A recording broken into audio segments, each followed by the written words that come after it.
of the people, by the people, for the people, shall not perish from the earth. গণতন্ত্র সবার মন্ত্র, আসলেও কি তাই? We're going to walk down to the Capitol.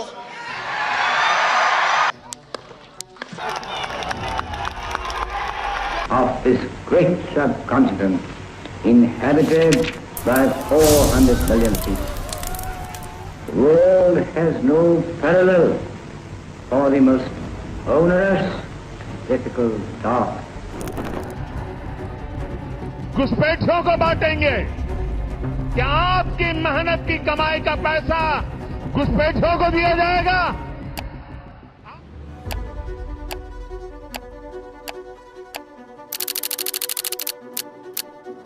1924 সালের 3 March Mostafa Kamal Ataturk পরিচালিত তুর্কি জাতীয় সভার জারিকৃত এক ডিক্রির মাধ্যমে খলিফা আব্দুল মজিদকে শেষ উসমানীয় খলিফা হিসেবে ক্ষমতাচ্যুত করা হয়। এর ফলে প্রায় 1300 বছর ধরে চলমান ইসলামী শাসন ব্যবস্থা খেলাফতকে বিলুপ্ত ঘোষণা করা হয়। বলে রাখা ভালো, উসমানীয় খেলাফতের এই শেষ রাহবার খলিফা দ্বিতীয় আব্দুল মজিদ ছিলেন বিশ্বজুড়ে সকল সুন্নি মুসলমানদের সর্বোচ্চ ধর্মীয় এবং রাজনৈতিক নেতা। উসমানীয় খেলাফতের পতনের মধ্য দিয়ে মুসলিম বিশ্বের ঐক্যের প্রতি খেলাফতের জায়গায় প্রতিষ্ঠিত হয় পশ্চিমাদের জাতীয়তাবাদ ও গণতান্ত্রিক শাসন ব্যবস্থা, যার ফলে পৃথিবীব্যাপী বিস্তৃত মুসলমানদের কোনো কেন্দ্রীয় নেতৃত্বের অস্তিত্ব রইল না। বিচ্ছিন্ন হয়ে গেল ইসলামী উম্মা চেতনা ক্ষুদ্র জাতীয়তাবাদী চেতনার আঘাতে। গণতন্ত্রায়নের নামে ইসলামী বিশ্বের ওপর পশ্চিমাদের মতাদর্শিক আধিপত্য পাকাপোক্ত হয়ে গেল। সারা বিশ্বব্যাপী কোটি কোটি অভিভাবক শূন্য মুসলিম জনগোষ্ঠীর উপর শুরু হলো পশ্চিমা সাংস্কৃতিক এবং সামরিক আগ্রাসন। ওয়ার অন টেররের নামে সারা পৃথিবীব্যাপী মুসলিম জনগোষ্ঠীর উপর নেমে আসলো নিদারুণ দুঃস্বপ্ন।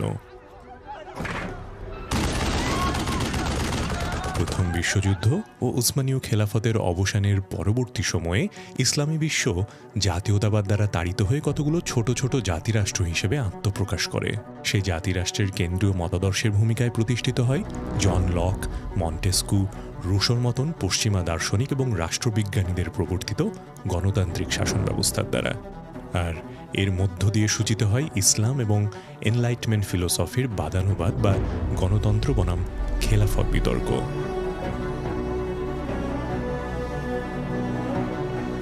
আজকের পর্বে আমরা দেখব পশ্চিমা বিশ্ব এবং ইসলামী বিশ্বের মধ্যে মতাদর্শিক দ্বন্দ্ব আসলে কোথায়। সোজা কথায় ইসলামী শাসন ব্যবস্থা তথা খেলাফত এবং পশ্চিমা শাসন ব্যবস্থা বা গণতন্ত্রের মধ্যে বিরোধের নানা দিক। চ্যানেলে নতুন হলে প্লিজ লাইক অ্যান্ড সাবস্ক্রাইব।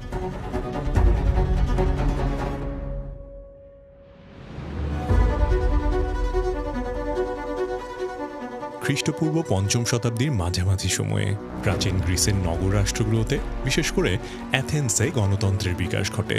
সেই সময় গণতন্ত্র বলতে বোঝানো হতো নাগরিক শাসন, অর্থাৎ রাষ্ট্রের নাগরিক সরাসরি শাসন কার্যে অংশগ্রহণ করতে পারবে। যদিও দাস, নারী এবং নিম্ন শ্রেণীর মানুষদেরকে নাগরিক হিসেবে বিবেচনা করা হতো না। সে যাই হোক, এথেন্সীয় গণতন্ত্রের এই ধারাকে বলা হয়ে থাকে প্রত্যক্ষ গণতন্ত্র, কেননা এই ব্যবস্থায় নাগরিকরা সরাসরি রাষ্ট্রের পলিসি নির্ধারণে ভূমিকা রাখত। গ্রিক দার্শনিক প্লেটো তার সময় প্রচলিত এই গণতান্ত্রিক ব্যবস্থাকে মূর্খের শাসন বলে অবহিত করেছিলেন।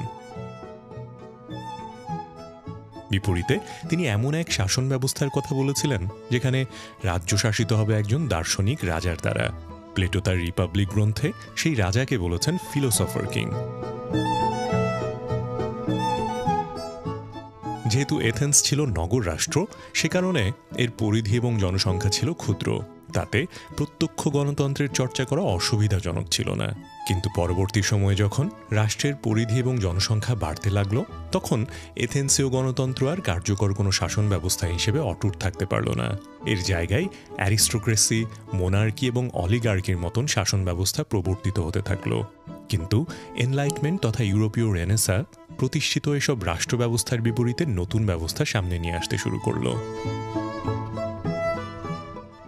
1800 শতকের শুরুর দিকে ইউরোপে জাতিরাষ্ট্রের ধারণা ব্যাপকভাবে ছড়িয়ে পড়ে। রেনেসন্স চিন্তকরা একের পর এক নিয়ে আসেন যুগান্তকারী সব ধারণা। রুশো ও থমাস হবসের সোশ্যাল কন্ট্রাক্ট তথা সামাজিক চুক্তি প্রথমবারের মতন মডার্ন সংবিধানের মতো একটি জিনিসের ধারণা দেন। মন্টেস্কু তার ডিভিশন অফ পাওয়ার তত্ত্বে আইন, নির্বাহী এবং বিচার বিভাগ পৃথকীকরণের ধারণা সামনে নিয়ে আসেন। ব্রিটিশ দার্শনিক জন লক তার বিখ্যাত গ্রন্থ two treatises on civil government গ্রন্থে সাংবিধানিক উপায়ে গঠিত সরকার ব্যবস্থার ধারণা সামনে নিয়ে আসেন। এরই মধ্য দিয়ে আধুনিক গণতন্ত্রের ধারণা বিকাশ লাভ করে। যেহেতু জন লকের two treatises on civil government গ্রন্থে সাংবিধানিক এবং গণতান্ত্রিক শাসন ব্যবস্থার একটি রূপরেখা পরিলক্ষিত হয়, তাই জন লককে আধুনিক গণতন্ত্রের জনক হিসেবে অবহিত করা হয়ে থাকে।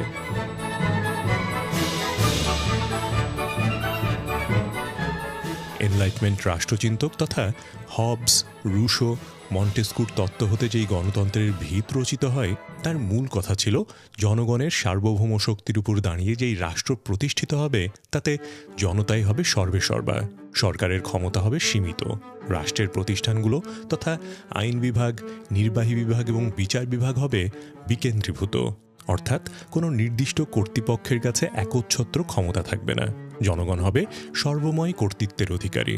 জন লকের two treatises on civil government বই অনুযায়ী গণতান্ত্রিক শাসন ব্যবস্থার বৈশিষ্ট্য হল প্রথমত জনতার সার্বভৌমত্ব তথা জনগণই সকল ক্ষমতার উৎস, দ্বিতীয়ত জনপ্রতিনিধিত্ব তথা নির্বাচিত সরকার জনগণের ইচ্ছা অনুযায়ী কাজ করবে, তৃতীয়ত আইনের শাসন, চতুর্থত ব্যক্তি স্বাধীনতা এবং রাষ্ট্রের সকল প্রতিষ্ঠানের কর্তৃত্বকে সীমিত করা, বিশেষ করে ধর্মকে রাষ্ট্র হতে পৃথকীকরণ, অর্থাৎ ধর্মের কোনো প্রভাব রাষ্ট্রে থাকবে না।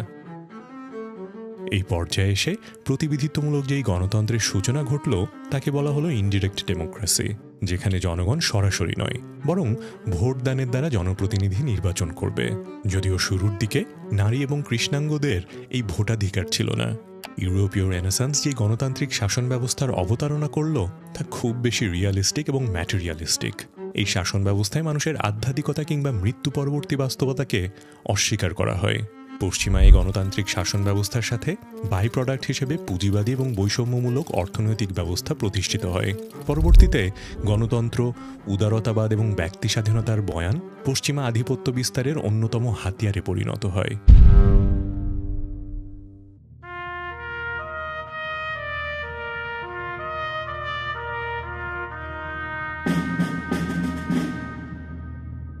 গণতন্ত্র এবং মুক্তবাজার অর্থনীতির ছায় পশ্চিমারা তাদের নয়া উপনিবেশিক আধিপত্যের বিস্তার ঘটায়। আর যেখানে পশ্চিমা আধিপত্য অন্য কোনো মতাদর্শ দ্বারা চ্যালেঞ্জের মুখোমুখি হয়েছে, সেখানেই তারা গণতন্ত্র, মানবাধিকার এবং সন্ত্রাসবাদের ধুঁয়ো তুলে সামরিক আগ্রাসনের বৈধতা উৎপাদন করেছে, যার ফলে দেশে দেশে চলে ব্যাপক সামরিক মিশন। কিন্তু ভিয়েতনাম, কিউবার মতন কমিউনিস্ট ঘরানার দেশগুলোর জন্য সোভিয়েত ইউনিয়নের মতন শক্তিশালী রাষ্ট্র থাকলেও আফগানিস্তান, ইরাক বা সিরিয়ার ভাগ্য ততটা সুপ্রসন্ন ছিল না। আর ছিল না জাতিসংঘে তাদের কোনো ভেটো পাওয়ার। ইসলামী বিশ্বের যে একমাত্র অভিভাবক হিসেবে উসমানীয় খেলাফত ছিল, সেটাও ব্রিটিশ মদদে সংঘটিত আরব জাতীয়তাবাদী বিদ্রোহ ও তরুণ তুর্কি বিদ্রোহে সুলতান আব্দুল হামিদের পতন এবং সর্বশেষ 1924 সালে খেলাফত বিলুপ্ত করার দ্বারা ধ্বংস করে দেয়া হয়। ফলশ্রুতিতে পৃথিবীব্যাপী মুসলিমরা হয়ে পড়ে অসহায় এবং অবহেলিত। কিন্তু মুসলিমদের কি এমন করুণ পরিণতি হওয়ার কথা ছিল? মানব সভ্যতার ইতিহাসে রাজনৈতিক ও মতাদর্শিক প্রেক্ষাপটে কি তাদের কোনো শক্তিশালী অবস্থান ছিল না? প্রায় 1300 বছর ধরে চলমান ইসলামী খেলাফতের রাজনৈতিক মতাদর্শটা কেমন ছিল আসলে? বারবার সর্বসাধারণের মনে এই প্রশ্ন ঘুরপাক খেতে থাকে।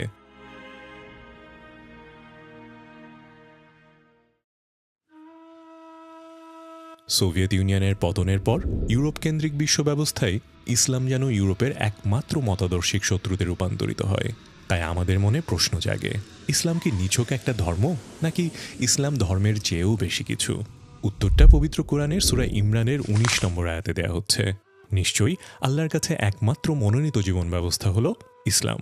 পবিত্র কোরআনে আল্লাহ তাআলা ইসলামকে কেবল ধর্ম হিসেবে নয়, বরং দিন তথা জীবন ব্যবস্থা হিসেবে বর্ণনা করেছেন।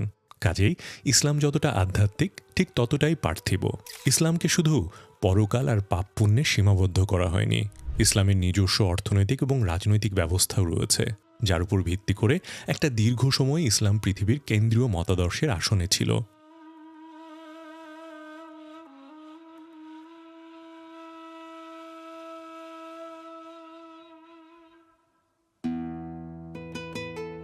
ইসলামের মূল দর্শন হচ্ছে স্রষ্টার কাছে আত্মসমর্পণ করে দেওয়া।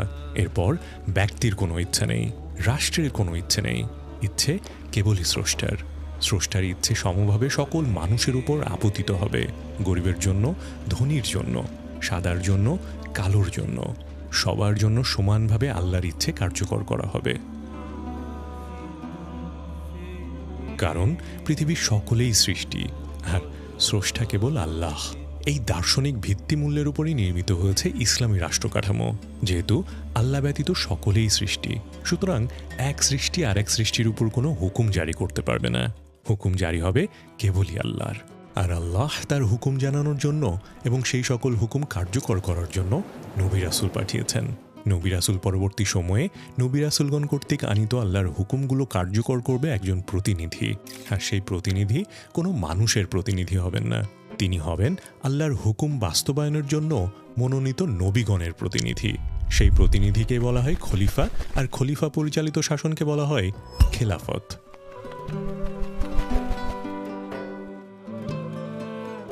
ইসলামের খলিফা মনোনীত হতো কতগুলো অভিজ্ঞতা সম্পন্ন, ধার্মিক এবং জ্ঞানী ব্যক্তির দ্বারা পরিচালিত শুরা কাউন্সিলের দ্বারা। এখানে জনগণের প্রত্যক্ষ কিংবা পরোক্ষ কোনো ভূমিকা রাখার কোনো সুযোগ নেই। শুরা কাউন্সিল তাদের বিবেচনায় সবচেয়ে যোগ্য ব্যক্তির পক্ষে রায় দিয়ে খলিফা মনোনীত করত। এভাবেই ইসলামী বিশ্বের 4 খলিফা তথা আবু বকর, উমর, উসমান এবং আলী রাদিয়াল্লাহু তাআলা আনহু খলিফা হয়েছিলেন। কিন্তু পরবর্তীতে খলিফা মনোনয়নের এই নীতি অক্ষুণ্ণ থাকেনি। তথাপি বিকৃত ফর্মে একটা কেন্দ্রীয় খেলাফত ব্যবস্থা প্রচলিত ছিল, যা সর্বশেষ অটোমান সাম্রাজ্যে গিয়ে বিলুপ্ত হয়ে যায়।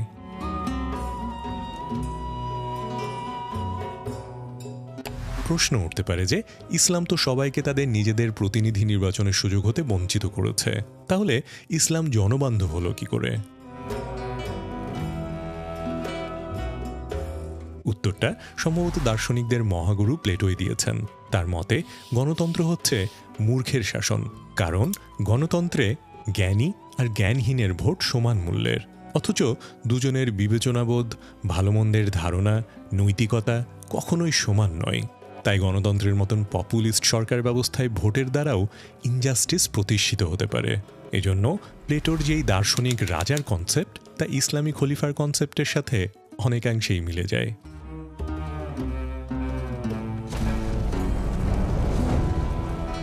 ইসলামের মূল লক্ষ্য তথাকথিত পশ্চিমা ঢঙের জনপ্রতিনিধিত্ব নয়। ইসলামের মূল লক্ষ্য স্রষ্টার প্রতিনিধিত্ব ও আদালত তথা ন্যায় বিচার প্রতিষ্ঠা করা। ইসলামে ন্যায় বিচারের যেই ধারণা, তার সাথে দার্শনিক প্লেটোর ন্যায় বিচারের ধারণারও সাদৃশ্য রয়েছে। যা হোক, সেই বিষয়টি আজকে আমাদের আলোচ্য সূচিতে নেই। মোদ্দা কথা, ইসলামের লক্ষ্য একটি জাস্ট আর ইকুইটেবল রাষ্ট্র ব্যবস্থা গড়ে তোলা, যা গণতন্ত্র আমাদের দেশে আনতে সক্ষম হয়নি।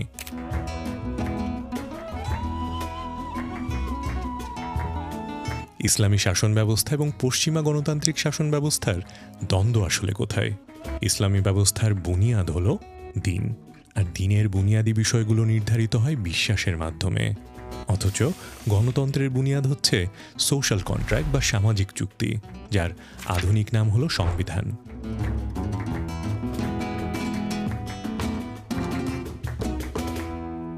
ইসলামী শাসন ব্যবস্থায় আইন কেবল স্রষ্টার। সূরা আরাফের 54 নম্বর আয়াতে বলা হচ্ছে, সৃষ্টি তার, হুকুমও তার। আর গণতান্ত্রিক শাসন ব্যবস্থায় আইন প্রণেতা হচ্ছেন মানুষ। জনগণের প্রতিনিধিত্ব পেয়ে পার্লামেন্টে গিয়ে পার্লামেন্ট মেম্বাররা আইন প্রণয়ন করে থাকে। যদিও সেই আইন কতটা জনবান্ধব বা জনগণের ইচ্ছাকে প্রতিফলিত করে তা নিয়ে বিস্তর সংশয় রয়েছে। ইসলামে সকল ক্ষমতার উৎস আল্লাহ, আর গণতন্ত্রে সকল ক্ষমতার উৎস জনগণ। পবিত্র কুরআনের সূরা আনামের 57 নম্বর আয়াতে বলা হচ্ছে, নিশ্চয়ই সকল ক্ষমতার উৎস তথা সার্বভৌমত্ব কেবলই আল্লাহর জন্য। ইসলাম এবং গণতন্ত্র দুটি পৃথক মতাদর্শ, স্বতন্ত্র জীবন ব্যবস্থা। একটির সাথে অন্যটির কোনো সম্পর্ক নেই। ইসলাম এবং গণতন্ত্রের মধ্যে সবচেয়ে বড় পার্থক্য হল গণতন্ত্র ব্যক্তি স্বাতন্ত্র্যতার মোড়কে বস্তুগত শোষণ নীতি এবং একান্তই ভোগের উপর ভিত্তি করে গড়ে ওঠে, যা মানুষকে তার নিজের ইচ্ছা বা খেয়াল খুশি মতো চলার দিকে পরিচালিত করে। এবং এটি বিগত শতাব্দীর রাষ্ট্রীয় অত্যাচার যা আজ নাগরিক সমাজের ছদ্মবেশে আমাদের মাঝে আবির্ভূত হয়েছে। পশ্চিমা গণতন্ত্র বা উদারতাবাদ যে পৃথিবীর মজলুম মানুষের জন্য মুক্তি বয়ে আনেনি, বরং আরও জুলুমকে উস্কে দিচ্ছে, তার প্রমাণ আমরা এখনও দুর্বল জাতির বিরুদ্ধে শক্তিশালী জাতির নিপীড়ন এবং অত্যাচারের মাধ্যমে প্রত্যক্ষ করছি। বর্তমান ও অতীতের মধ্যে পার্থক্য এই যে পূর্বের সেই অত্যাচারিত রূপটি বর্তমানে সামাজিক রূপে আমাদের সামনে উপস্থিত হয়েছে।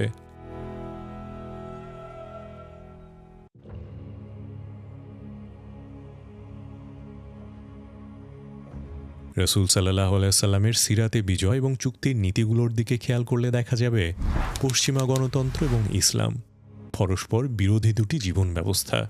ইসলাম এবং পশ্চিমা গণতন্ত্রের মধ্যে বিরোধ সুস্পষ্ট।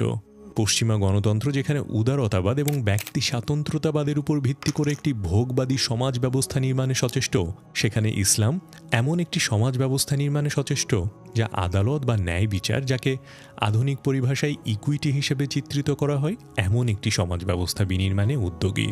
গণতন্ত্র মানে জনগণের শাসন।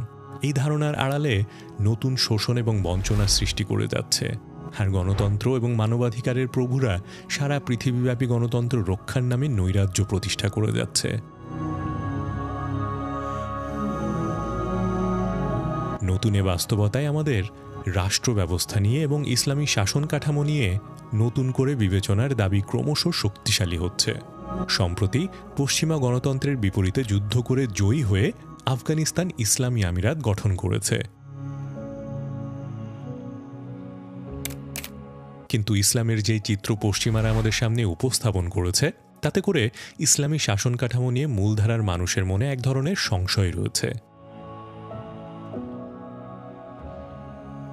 যদি ইসলামকে তার সেই সাম্য এবং কল্যাণমুখী চরিত্রে তুলে ধরা যায়, যদি ইসলামী অর্থনীতির ইনসাফ ভিত্তিক বন্টনকে জনপ্রিয় করা যায়, তাহলে পশ্চিমা গণতন্ত্রের বিকল্প হিসেবে আদালত এবং ইনসাফ ভিত্তিক হুকুমাতের রাব্বানিয়াতকে মানুষ সাদরে গ্রহণ করে নেবে। তবে একটি সিস্টেম যতই ভালো হোক, একজন করাপ্ট শাসক সেটিকে দূষিত করে ফেলতে পারে। শুধু আইন যেমন কোনো কিছু করতে পারে না, আইনের সঠিক প্রয়োগই পারে ন্যায় বিচার প্রতিষ্ঠা করতে, ঠিক তেমনই গণতন্ত্র হোক কিংবা খেলাফত, এর ভুল প্রয়োগ যেন এটিকে কলুষিত করতে না পারে। ইতিহাসের নজির কিন্তু নিতান্তই কম নয়।